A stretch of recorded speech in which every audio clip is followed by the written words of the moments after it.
Hola, espero que se encuentren bien. En esta oportunidad y continuando con el módulo cardiovascular, me voy a referir a enfermedad arterial periférica. Esta es la agenda que voy a desarrollar en la presentación. En primer lugar, me voy a referir a una definición para ver de qué hablamos cuando nos referimos a enfermedad arterial periférica. Cuáles son los factores de riesgo, las manifestaciones clínicas, el diagnóstico y los diagnósticos diferenciales, el tratamiento y voy a finalizar con unas conclusiones. Se entiende por enfermedad arterial periférica aquella que afecta todas las arterias que se encuentren más allá de las coronarias y de la aorta torácica y que se va a caracterizar por una estenosis u obstrucción progresiva con una consecuente disminución de aporte de oxígeno a los tejidos. Es decir, que cuando hablamos de enfermedad arterial periférica nos referimos no solamente a la patología que afecta a las arterias de miembros inferiores, sino también la aorta abdominal, las carótidas extracraneales, las arterias de miembros superiores, renales y mesentéricas. Esta patología aumenta claramente con la edad y es por esto que afecta a gran proporción de pacientes ancianos. Su fisiopatología, epidemiología y tratamiento son muy similares a los procesos que afectan las arterias coronarias y la aorta torácica. Es una entidad frecuente y que constituye una de las formas de enfermedad aterosclerótica, puesto que la aterosclerosis es la causa más frecuente de enfermedad arterial periférica. Y esta patología constituye en sí misma también un factor de riesgo prevenible para mortalidad cardiovascular, por lo cual estamos obligados a conocer esta patología y a tomar medidas enérgicas para prevenir su progresión. Como les comenté, la enfermedad arterial periférica comparte similitudes con la enfermedad arterial coronaria. Es así que fíjense que dentro de los factores de riesgo para enfermedad arterial periférica se incluyen el tabaquismo, la hipertensión arterial, la dislipemia, la diabetes mellitus. Y dentro de los no modificables vamos a incluir la edad. Ya les comenté que esta patología aumenta claramente con la edad, siendo muy frecuente en pacientes mayores o ancianos, y hay un predominio neto en sexo masculino, con una relación varón-mujer de 4:1. Existe una diferencia en la prevalencia de estos factores de riesgo según el territorio vascular afectado. Es así que, por ejemplo, el tabaquismo es claramente frecuente y un factor de riesgo muy importante para el desarrollo de enfermedad arterial periférica en miembros inferiores, respecto a la afectación de otras zonas vasculares. Tenemos que considerar, hablando de enfermedad aterosclerótica de miembros inferiores, que la presencia de aterosclerosis en esa localización es un indicador de una enfermedad aterosclerótica sistémica.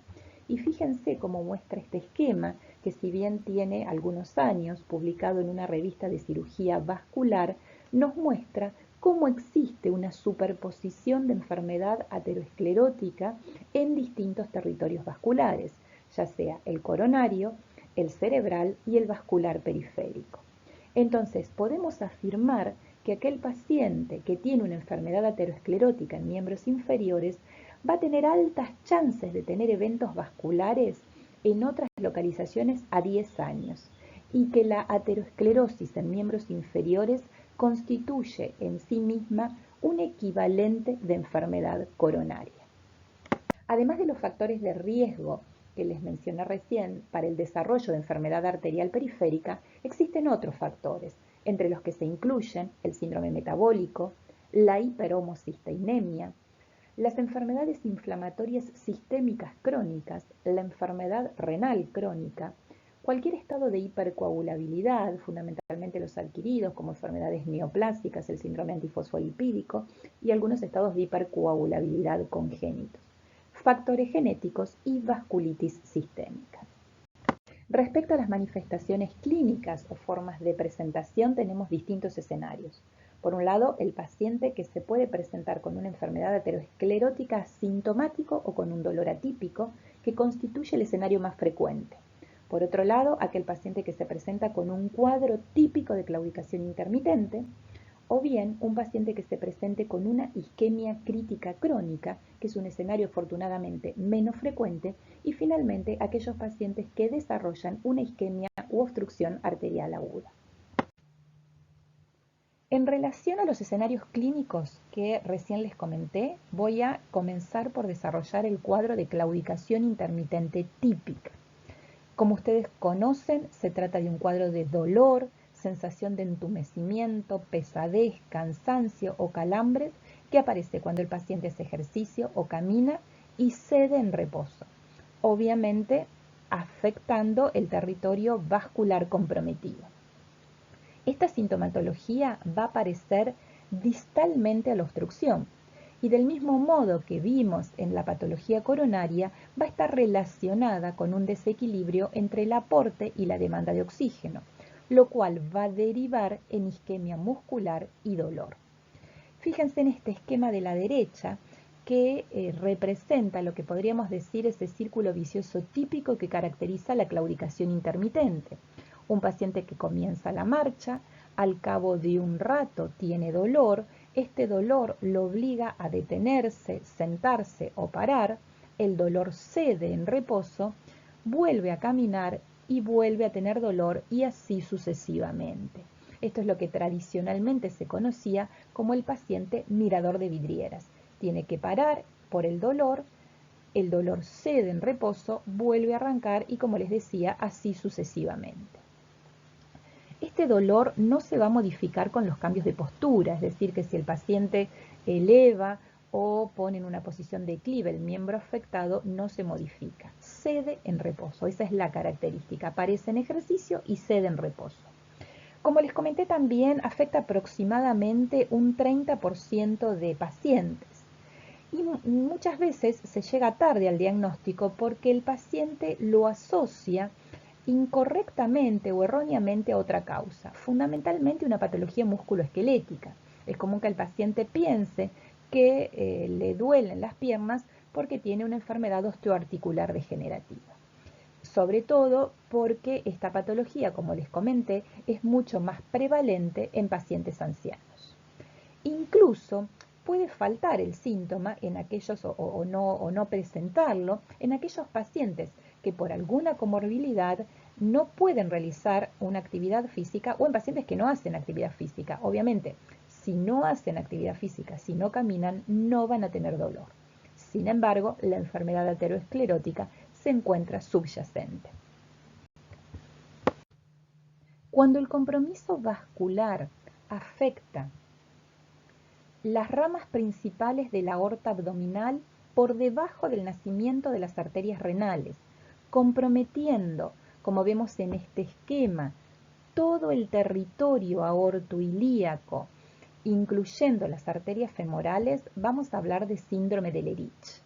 La afectación aterosclerótica o el compromiso obstructivo en esta zona del árbol vascular puede ser asintomático o puede presentarse con un cuadro de claudicación típica como el que recién describimos, generando una zona de entumecimiento, pesadez, dolorimiento en la zona lumbar. Fíjense las zonas que les marca también este esquema de la derecha, claudicación glútea, de caderas y de miembros inferiores. Incluso por el territorio vascular afectado puede haber compromiso de vísceras intraabdominales. Puede presentarse con impotencia sexual y ausencia o disminución de pulsos femorales. El cuadro de isquemia crítica crónica es mucho menos frecuente que la claudicación intermitente. Y a diferencia de esta, se caracteriza por dolor que aparece en reposo, de más de 15 días de evolución. Se trata de un dolor intenso de predominio nocturno, pero que puede ser continuo en los casos graves y que va a estar producido por un deterioro del flujo hasta un punto crítico a partir del cual ya no se satisfacen las necesidades basales de nutrición tisular y por eso genera dolor incluso en reposo. Esa es la característica. El dolor empeora con el frío y también, a diferencia de lo que les comenté en la claudicación intermitente, se modifica con los cambios de posición del miembro afectado. Es así que típicamente el dolor empeora si el paciente eleva la pierna o el miembro afectado y mejora si la baja. Es por esto que muchas veces los pacientes que tienen una isquemia crítica crónica los vamos a ver en la cama con la pierna colgando hacia abajo porque en esa postura mejora el dolor. En casos más graves pueden aparecer úlceras dolorosas que pueden afectar, como les muestra las figuras, la punta de los dedos, tanto de los pies como de las manos, las zonas de presión. Y también puede aparecer como complicación gangrena, que si no se infecta, en realidad esta úlcera, que es una puerta abierta, es un sitio frecuente de infección, puede terminar generando una escara que sufre finalmente un proceso de momificación. Debemos diferenciar este cuadro crónico de la isquemia aguda, recordando que este es un cuadro de dolor en reposo que lleva más de 2 semanas de evolución. En el cuadro de isquemia crítica crónica, la extremidad, como vemos en la imagen, va a estar cianótica o con una palidez persistente, fría al tacto y con ausencia de pulsos. Incluso, además de este cuadro de cianosis, palidez y ausencia de pulsos, como ya les comenté, puede haber úlceras, necrosis y gangrena. Se caracteriza por la presencia de un dolor lancinante, quemante, de tipo neuropático, por la presencia de una neuropatía isquémica, incluso con parestesias en la zona afectada. Estos pacientes tienen 3 veces más riesgo de sufrir eventos cardiovasculares mayores, como infarto agudo de miocardio, accidente cerebrovascular e incluso muerte de origen cardíaca, en comparación con los pacientes que tienen claudicación intermitente, con una alta tasa de amputación al año del episodio y con una tasa de mortalidad también importante 5 años posteriores al evento. Se define como obstrucción arterial aguda al cuadro que se presenta con una interrupción súbita de la perfusión y que obviamente amenaza la vitalidad del miembro de la extremidad afectada, que tiene menos de 15 días de evolución desde el inicio de los síntomas. Al igual que la isquemia crónica, estos cuadros terminan en una tasa alta de amputación y obviamente una tasa muy alta de mortalidad. Del mismo modo que en el síndrome coronario agudo, el diagnóstico y el tratamiento precoz son fundamentales, el factor tiempo, y es necesaria una revascularización urgente para poder preservar la extremidad o la zona afectada. Si bien se describen múltiples causas que pueden generar una obstrucción arterial aguda, las 2 causas más importantes y las que tienen que recordar son la embolia, que puede ser de origen cardíaco, desde la aorta o de los grandes vasos, y la trombosis in situ, que va a estar generada en el sitio de una placa aterosclerótica por ruptura de la misma. En relación al cuadro clínico de la obstrucción arterial aguda, recuerden este esquema de 6P. Los síntomas o las manifestaciones que suele tener el paciente con una obstrucción arterial aguda se caracterizan, en primer lugar, por dolor intenso de carácter neuropático, bastante refractario al tratamiento analgésico, pulso ausente, palidez, parestesias, parálisis y poiquilotermia. Poiquilotermia se refiere a una incapacidad de regular la temperatura corporal en el territorio vascular afectado, por lo cual el miembro afectado va a adoptar la temperatura del ambiente. Como siempre les digo, el diagnóstico de cualquier patología en medicina interna se basa fundamentalmente en 2 pilares más allá de métodos complementarios sofisticados: un buen interrogatorio y un examen físico completo. Nos va a interesar registrar datos fundamentalmente de antecedentes cardiovasculares, ya sea personales o familiares, de enfermedad arterial coronaria, cerebrovascular, de aneurisma aórtico e incluso de enfermedad arterial periférica de miembros inferiores.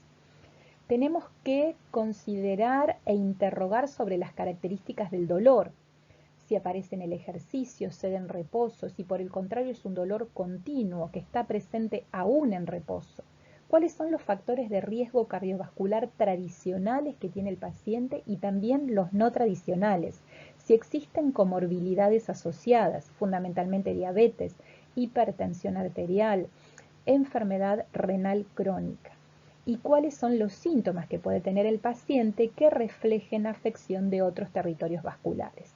¿Cuáles son los hábitos de vida, los patrones dietéticos, si el paciente hace o no actividad física y cuál es el estado físico del paciente? Y respecto al examen físico, vamos a prestar particular atención en el color y la temperatura de la piel. Ya comentamos que puede haber cianosis, palidez, piel fría. Puede haber úlceras cutáneos e incluso necrosis y gangrena. Tenemos que palpar todos los pulsos y ver cuáles son las características, si son simétricos, si hay disminución de pulsos, si hay asimetría entre un territorio y otro. Obviamente la medición de la presión arterial y fundamentalmente registrar si hay diferencia de presión arterial entre miembros superiores y miembros inferiores. Prestarle atención y auscultar a ver si encontramos soplos en arterias accesibles, carótidas, renales a nivel abdominal o en femorales, y un examen neurológico completo.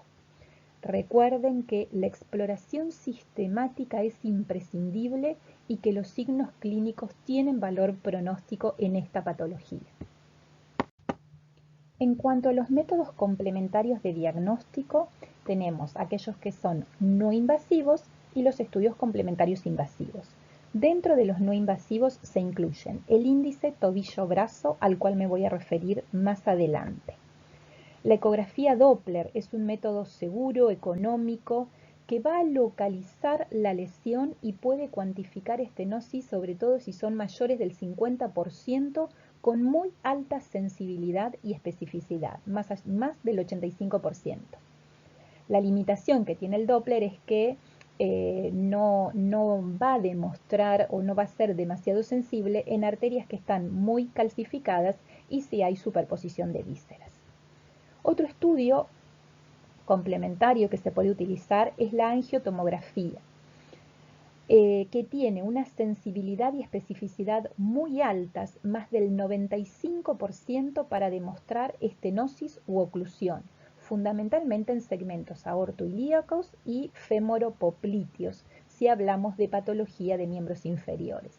Y fíjense que en esta imagen de la derecha les muestro una reconstrucción tridimensional de una angiotomografía que demuestra dónde está la flecha, una oclusión focal de la arteria poplitea con desarrollo de circulación colateral y que es compatible con una trombosis aterosclerótica. Del mismo modo que se comentó en la clase de enfermedad coronaria, la tomografía tiene la ventaja de que permite ver calcificaciones vasculares y tiene la desventaja de la radiación y que requiere contraste iodado.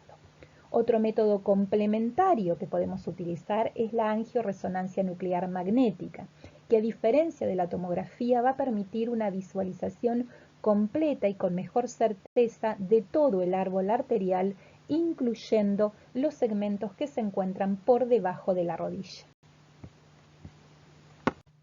En relación a los estudios complementarios invasivos, me voy a referir a la arteriografía o angiografía digital. En realidad, como les comenté recién, los estudios no invasivos como la angiotomografía o la angioresonancia nuclear magnética tienen tan alta sensibilidad y especificidad que prácticamente un estudio invasivo va a quedar reservado solamente para realizar técnicas quirúrgicas o endovasculares. En esta imagen de la derecha, que está tomada de la revista New England, igual que la imagen anterior que les mostré en la diapositiva anterior, vemos en un cuadro de isquemia aguda de miembro inferior, esta angiografía como muestra en la primera figura una desaparición literal de la arteria femoral superficial. Este defecto de llenado está relacionado o es consistente con la presencia de una trombosis aguda. En este paciente se infundieron trombolíticos y vemos entonces posterior a la infusión de trombolíticos cómo mejora la circulación, cómo vuelve a pintarse la arteria femoral, pero queda una estenosis. Es por esto que el caso se concluye con una angioplastía y colocación de un stent autoexpansible a nivel de la arteria femoral para volver la permeabilidad. Y al hablar de métodos de diagnóstico nos había quedado pendientes dentro de los estudios no invasivos el índice tobillo-brazo, que en realidad lo dejé porque merece un párrafo aparte, ya que es una herramienta sumamente útil como prueba de primera línea tanto para el diagnóstico como para el seguimiento de la enfermedad arterial periférica en miembros inferiores. Y además es un marcador de ateroesclerosis generalizada. Recuerden que al principio de la clase comentamos que si un paciente tiene enfermedad aterosclerótica en las arterias de miembros inferiores, eso es sinónimo de una enfermedad o de una aterosclerosis sistémica y que, como les mostré, hay superposición de compromiso vascular en los distintos territorios, ya sea cerebral, coronario y vascular periférico. Y por lo tanto, un paciente que tiene aterosclerosis en miembros inferiores tiene riesgo de eventos cardiovasculares en otros territorios y de eventos cardiovasculares mayores.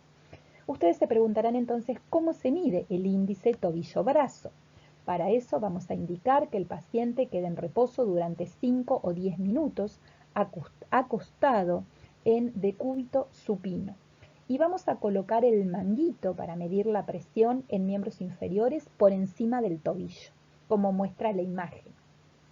Al mismo tiempo vamos a colocar un Doppler para registrar el flujo sobre las arterias tibiales posterior y anterior en forma bilateral.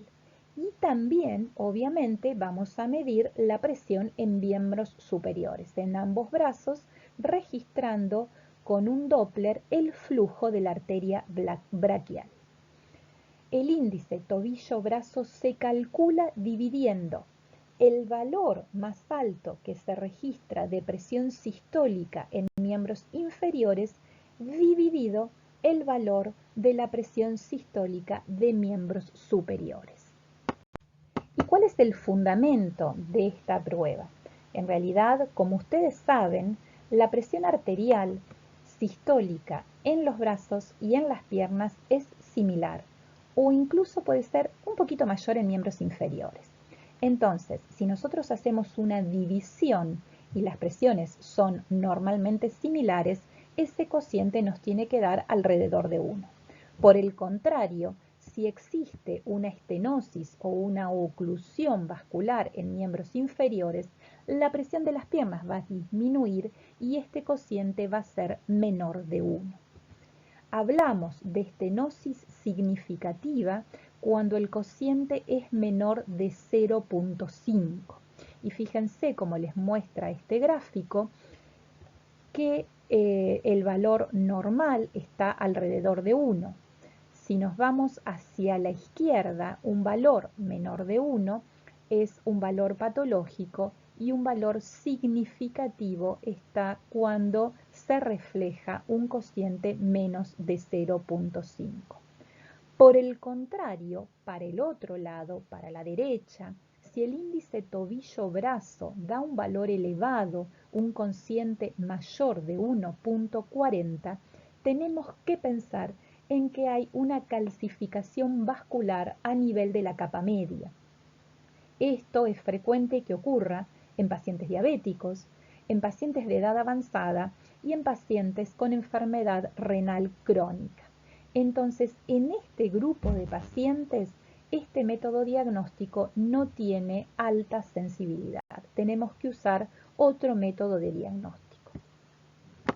Y para resumir el abordaje diagnóstico del cuadro de isquemia crítica crónica en miembros inferiores, les traje esta imagen que, a pesar de que está en inglés, resume muy bien lo que hemos comentado hasta el momento. Hablamos de isquemia crítica en miembros inferiores cuando existe la presencia de uno de los siguientes: dolor en reposo que tiene en miembros inferiores y que tiene más de 2 semanas de evolución, asociado o no a la presencia de ulceraciones y gangrena. El dolor es intenso, habitualmente refractario a los analgésicos habituales, muy difícil por las características del dolor urente, lancinante, quemante, de distinguirlo de un cuadro neuropático. Y que por otro lado, una característica que nos tiene que hacer sospechar el dolor es que el paciente duerma o esté en la cama con la pierna colgando de la cama hacia afuera y hacia abajo, porque en esa posición le alivia el dolor. El mejor método complementario no invasivo para diagnosticar enfermedad arterial periférica en miembros inferiores es el índice tobillo-brazo. Y como comentamos, un cociente menor de 1 es diagnóstico de enfermedad arterial periférica, mientras que si el cociente es menor de 0,5 implica o refleja una isquemia crítica.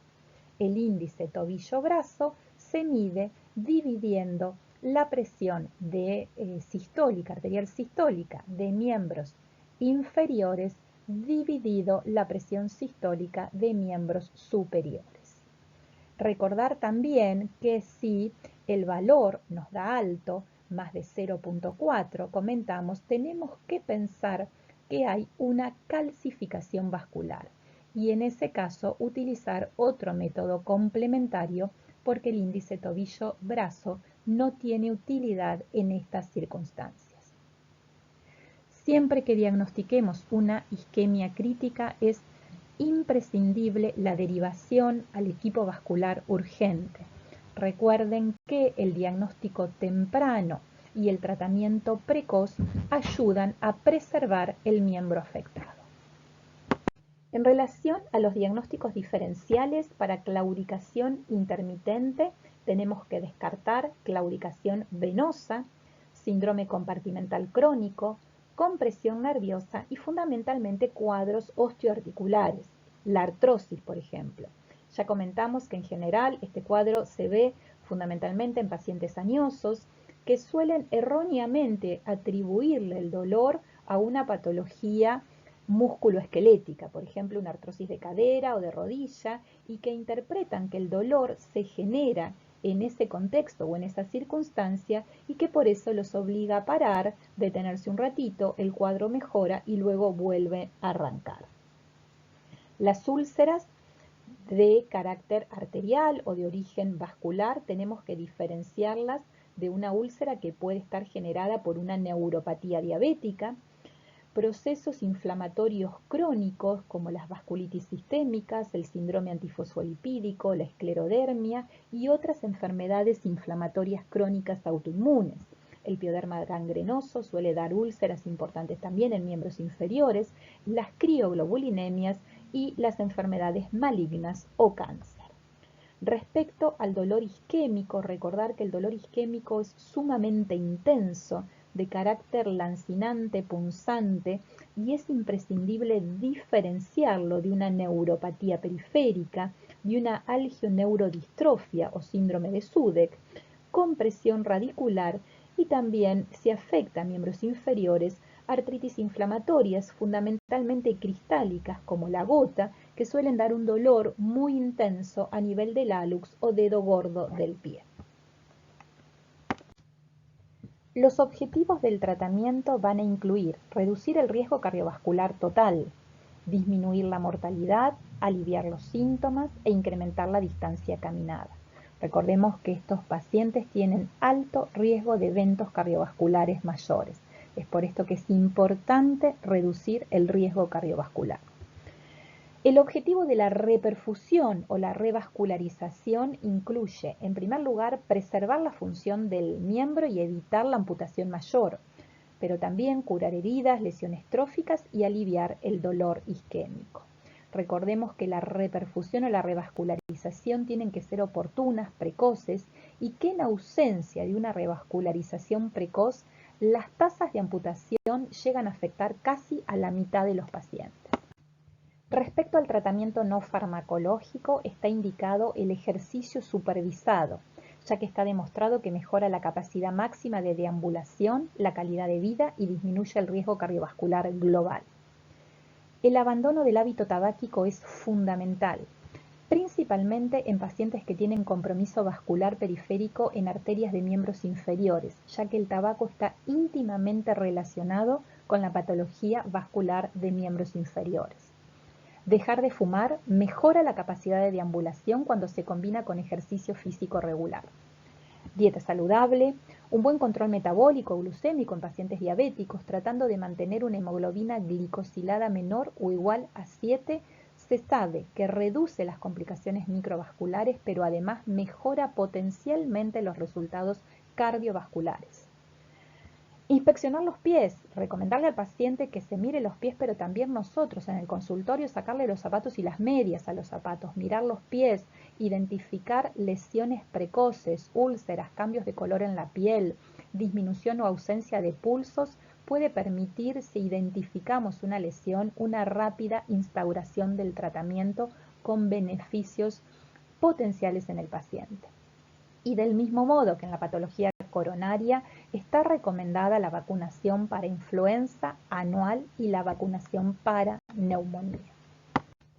El tratamiento farmacológico incluye, como primera línea de tratamiento, vasodilatadores. Si bien hay varios, me voy a referir al cilostazol. Se trata de un inhibidor de la fosfodiesterasa 3 con un efecto dual, vasodilatador y antiagregante. En realidad me refiero a este vasodilatador particularmente porque es el fármaco de elección para la claudicación intermitente según las recomendaciones. Está demostrado que permite aumentar la distancia máxima de caminata respecto al placebo en aproximadamente la mitad de los pacientes. Sin embargo, no hay evidencia de que disminuya la mortalidad ni los eventos cardiovasculares. Como todos los vasodilatadores, entre los eventos adversos, cefalea principalmente y puede dar diarrea y palpitaciones. Se utiliza en dosis habitualmente de 100 miligramos cada 12 horas. Hipolipemiantes, estatinas son obligatorias en el tratamiento de la enfermedad vascular periférica. Deben indicarse a todos los pacientes independientemente del nivel de colesterol basal, siempre y cuando obviamente no tengan contraindicación. Las estatinas, a diferencia del cilostazol, tienen demostrado disminuir la mortalidad por todas las causas y los eventos cardiovasculares. Mejoran la capacidad máxima de caminata sin dolor, disminuyen la progresión de la enfermedad. Y entre los eventos adversos más comunes pueden presentar un dolor muscular y en casos graves una miopatía o rabdomiólisis, que son mucho menos frecuentes. Es por esto que siempre hay que monitorear a los pacientes con una determinación de CPK. En la imagen de la derecha vemos las estatinas que utilizamos habitualmente para una intensidad de tratamiento moderado o para una intensidad de tratamiento más alto. Habitualmente vamos a utilizar fundamentalmente rosuvastatina y atorvastatina. Vamos a incluir también dentro del tratamiento farmacológico los fármacos antiagregantes, aspirina y clopidogrel. En realidad, estos fármacos reducen el riesgo de eventos cardiovasculares, pero no demostraron tener beneficio en pacientes con enfermedad arterial periférica subclínica. Se recomienda que todos los pacientes con enfermedad arterial periférica de miembros inferiores reciban aspirina en dosis que varían entre 75 y 325 miligramos por día. El clopidogrel solamente lo vamos a dejar para aquellos pacientes en los cuales hay contraindicación para recibir aspirina. Antihipertensivos. Fundamentalmente los vamos a utilizar en aquellos pacientes que tengan presión alta. El objetivo de la presión arterial debe mantenerse por valores menores a 140-90 milímetros de mercurio. Y si el paciente es diabético, el objetivo es aún más estricto.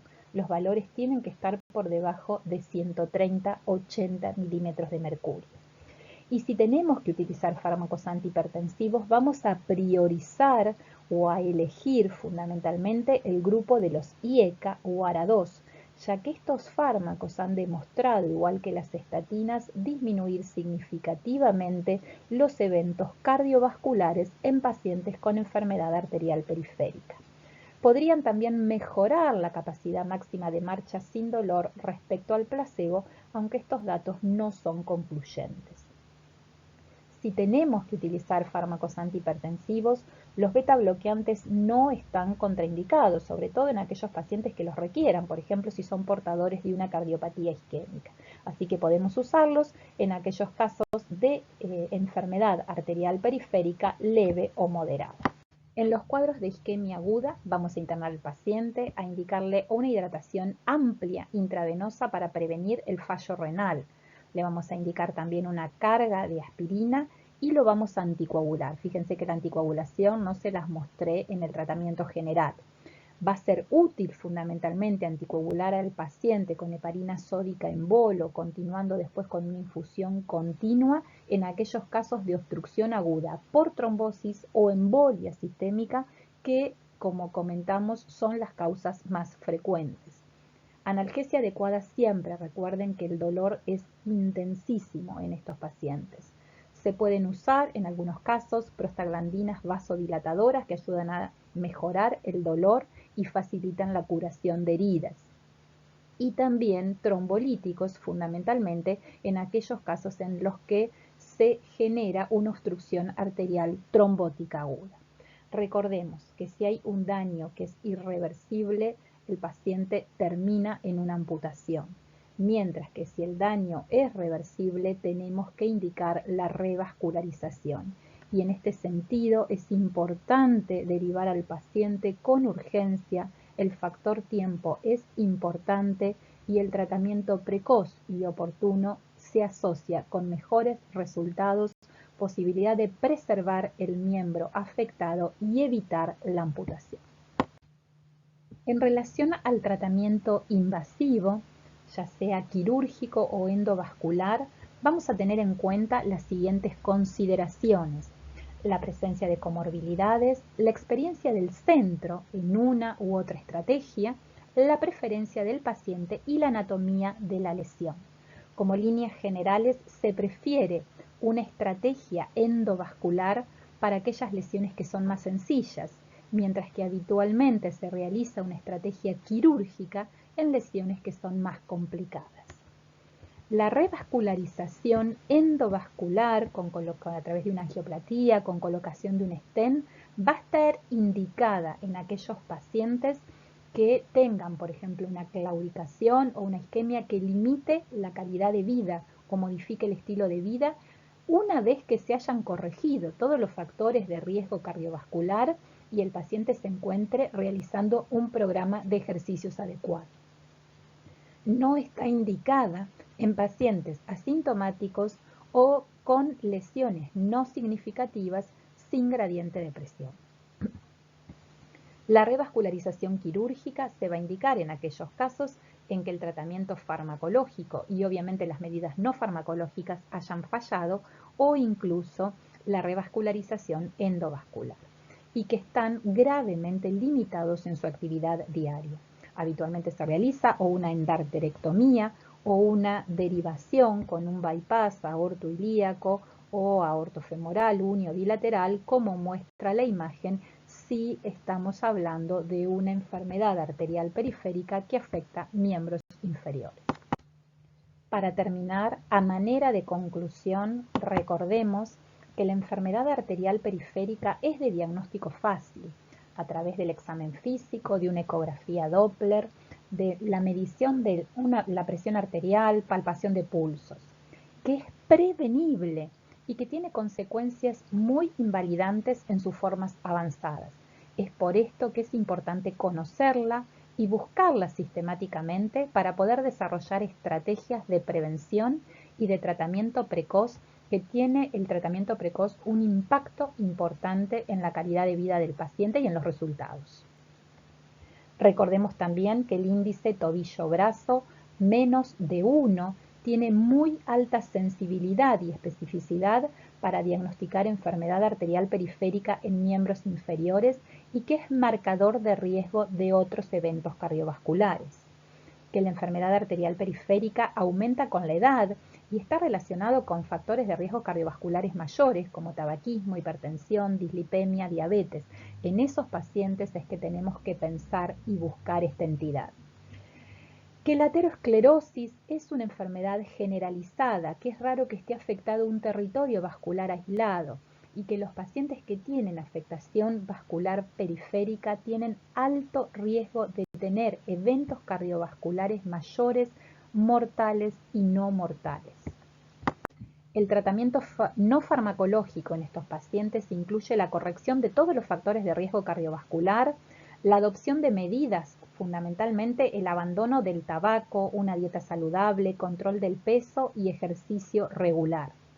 Y el tratamiento farmacológico se va a basar en la utilización de antiagregantes plaquetarios, fundamentalmente aspirina, vasodilatadores como el cilostazol, estatinas en todos los pacientes y si es necesario la utilización de fármacos antihipertensivos vamos a elegir el grupo de los IECA o ARA2.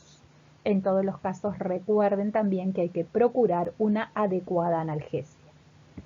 En situaciones de isquemia aguda está indicada la anticoagulación con heparina, fundamentalmente en aquellos casos que están relacionados a una trombosis o a una embolia sistémica. Y en algunos casos particulares incluso pueden ser de utilidad los trombolíticos. La estrategia del tratamiento invasivo depende de las comorbilidades, de la experiencia del centro y recursos del mismo, de la preferencia del paciente y de la anatomía de las lesiones. Dijimos que como regla general, si la lesión es sencilla, quizá podamos resolverla a través de una estrategia endovascular, mientras que lesiones complicadas van a requerir una intervención quirúrgica.